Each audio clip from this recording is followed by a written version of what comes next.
What excites you most about the AC75 that we've seen?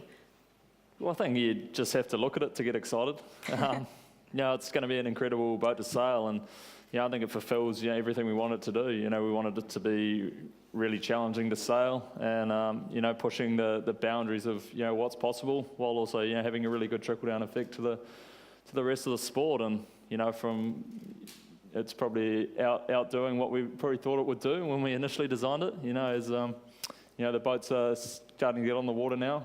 Ben's been the first team to lead that, and it's been pretty cool actually seeing it in reality. So we're really looking forward to racing these big boats against each other. Ben, you mentioned it there, and Peter's just mentioned it. You were the first team to launch that prototype, and we saw it on social media. I know you're sat in front of everyone and your competitors, but is there any insight you can give or are willing to give us? Yeah. Well, we've done quite a lot of swimming.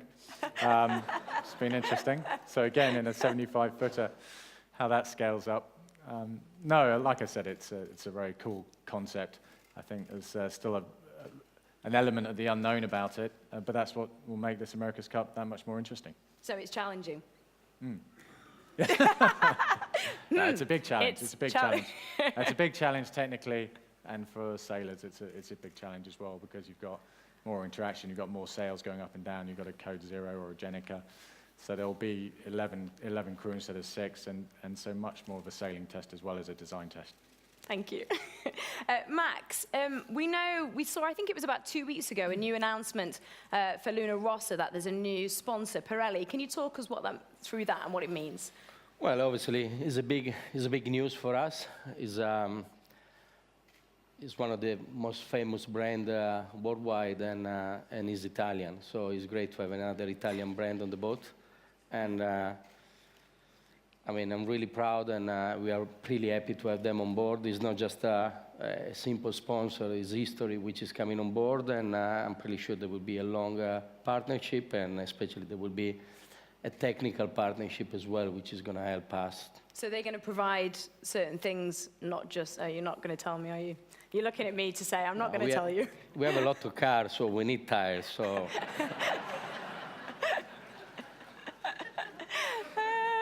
Max, I'm going to stay with you, just because you gave me that answer. Yeah. No, you have a very special relationship, Luna Rossa, with Emirates Team New Zealand. You wrote the protocol. Can you talk us through the common goals of that?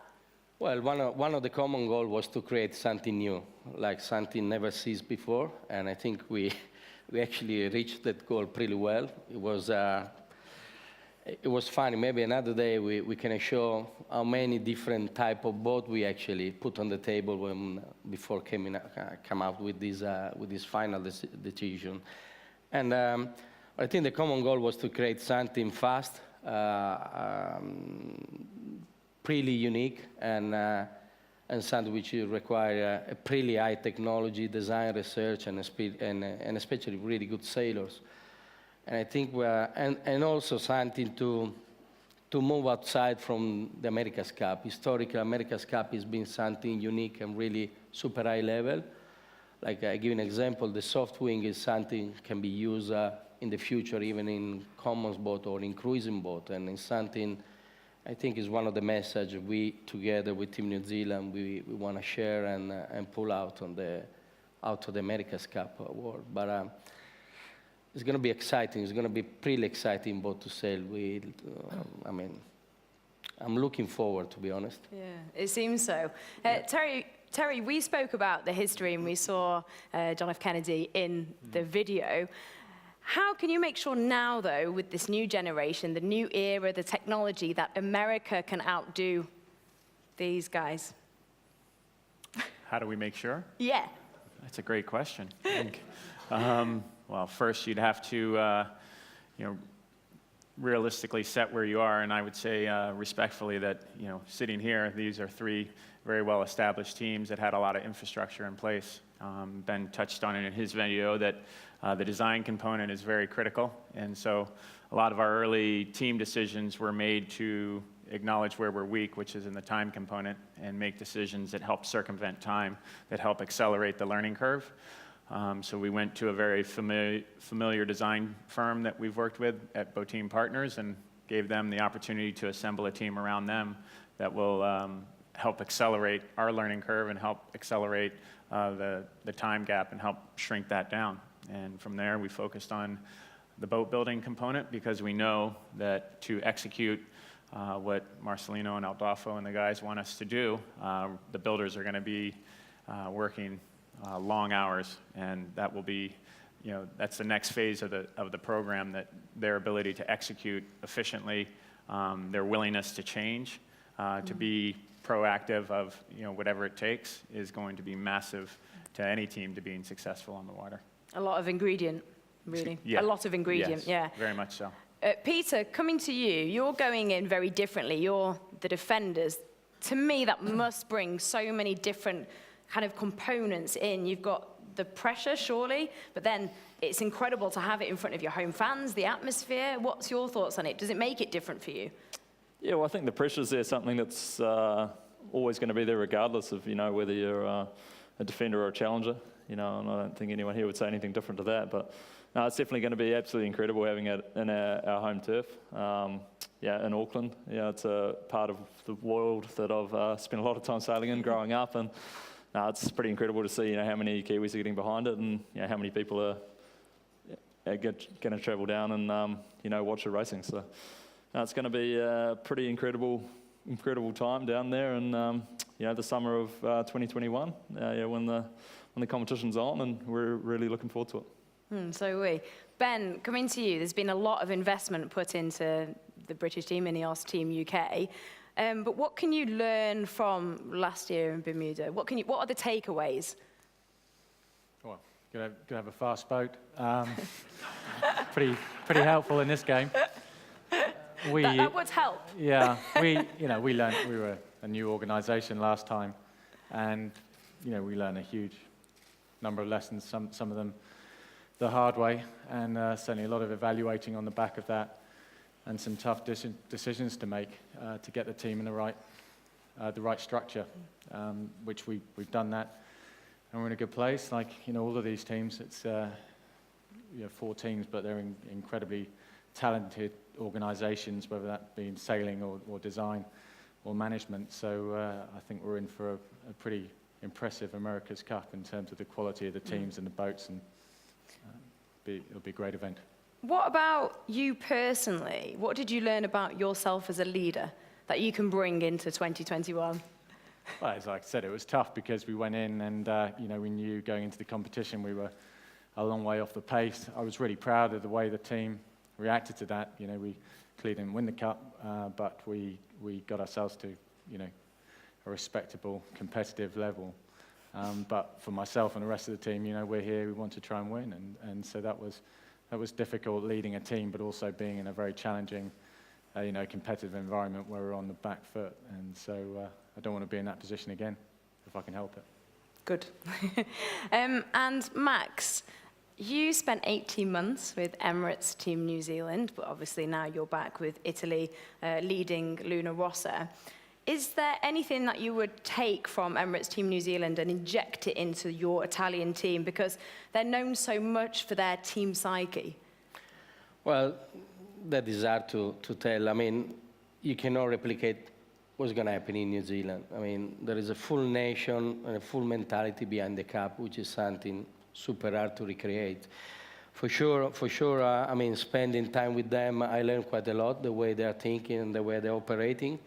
But again, I think everyone has his own way to work, and it's hard to move a mentality or a type of attitude or thinking to a completely different, a Latin, especially like Italian mentality. But we learned quite a lot. It's not only me. There is a large bunch of group of guys which was with me in Team New Zealand, which came back to Luna Rossa, and I think all of us came out with a big lesson. We came back with a cup, and I think that is the reason why we are all here today. But I think at the end it's a team environment. It's not a one-man show game. So we need to make sure we got the right people in the right position on all the level of the team. So it's not only me. But for sure, I came up with some lesson. Everybody talks about the team, and Ben, you said it in the video as well, that it's not just about the fast boat, which you just said, it's about the team as well. Max, is there anything that Grant Dalton, which I think is at the front, wishes you hadn't have seen? We spend most of Because the... now you've become rivals. Well, we spend most of the time on motorbike. We never talk about work in reality. So, so I mean, the relationship is like, no, I'm not saying that, otherwise they're going to take us. No, the relationship is like what? I think we've been pretty honest, and I think, again, for sure, in the last few months we had up and down together between the Rossa and Team New Zealand, as is normal. We are all here to try to win the cup, and we need somehow to protect ourselves at some stage. But I think is a long-term history between the two teams, and the relationship and the loyalty between people, I think, is pretty high. So I respect that. Terry, you've peppered the team with international talent. I know we talked about American talent as well. And I believe you've got Dean Barker, who was the skipper of Emirates Team New Zealand. What is he going to inject into the team? He injects, the knowledge of the last 2 cycles. There's few people in the world that possess big boat monohull experience, and also have the experience of the 2013 and the 2017 program. And so very quickly, when I referenced the time thing, we had to have a sailing team that could, understand the challenges that we're going to face, understood the complexities of the last 2 cycles, and I can't think of another person more due to win the regatta than him, so it seems like a safe bet. He does. Ben, can you talk us through the process of kind of what happens from now? Well, we are expecting to be doing some regattas next year. And so when you go back, the time frame it takes to build these boats, the design decisions, certainly for hull shapes and things like that, are becoming quite time critical. And so that's really the big focus for the teams, and the designers are really earning their pay at the moment. I'm sure across all of the teams there's an element of stress involved there on that front. And that will be really interesting to see those new concepts coming out next year. And then each team are allowed to build 2 boats, 2 75-footers. Quite when teams will put their second boat on the water, I guess that will be a sort of strategic decision. And then we get through racing 2020 and the Christmas race at the end of 2020 and going into the Cup early 2021. So it sounds like a long time away, 2021, but in reality, for all of the teams, going through designing, building 2 boats, getting out racing on a circuit, it's, already we're under pressure to make decisions and start building hardware. Is there a specific time frame, like is there a date or a time or a month when we'll actually see the full-size thing out on the water? Well, or does it depend across the teams? There's a regatta schedule, Max, but when the regatta's next year, that's... Max! Max will tell us. Max, you can tell us. Well, the problem is we are racing against the clock, no? By watching that clock over there, it reminds me, Laurent Esquier put a countdown clock 20 plus years ago in one of the meeting rooms. And basically, that is the only thing you cannot buy, no? The time is, you can have as much money you want, but you cannot buy the time, unfortunately. I mean, sooner or later, we need to commit with the line of the boat, and once you committed with that, you almost locked at least your first design process. So, and as Ben says, there will be some events coming up at the end of the summer, European summer, next year, and so we need to be ready for that. Okay, and Peter, finally, obviously you're from New Zealand. I've never been to New Zealand, but I'm looking forward to going, hopefully. What makes it so special? What can we expect that's so unique about New Zealand, that's so different from where we've seen it before, like Bermuda last year? Yeah, well, I'm not sure quite why Kiwis like getting behind the cup quite as much as they do, but no, I think it's just something we've been involved in it for such a long time, and had such incredible history in amongst it. And I definitely remember growing up, as a young New Zealander watching us compete in cup cycles like in '95 and 2000, you know, where our previous 2 victories in the America's Cup, and just seeing how much the nation got behind it was pretty incredible. So, no, it's definitely going to be an incredible event down there, and we've got some incredible boats to sail, so we're just looking forward to, you know, getting on with the competition now. All right, thank you so much, guys. I'll leave it there. Please give them a huge round of applause. Peter, Max, Terry, and of course, Ben. Thank you, gents.